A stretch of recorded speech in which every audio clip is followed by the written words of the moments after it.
Hello everyone, welcome back into this channel, and today I want to share the tutorial how to archive a post on our Instagram by iOS or iPhone. So first thing we have to do is just open the Instagram application, and now we just need to decide which post that we want to archive by go into the profile section.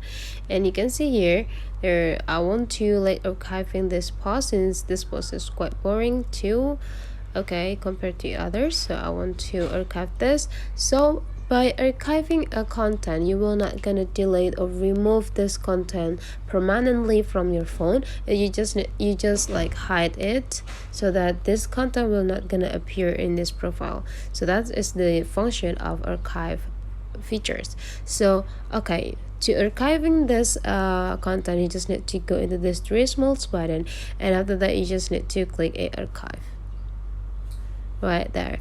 And how to bring the archive files back, you just need to go into these three small lines here, and after that you just need to go to archive, and now you just need to choose live archive into the post archive and find out which post that you want to bring back into your profile, and just need to click these three small dots, and after that you can just click show on profile.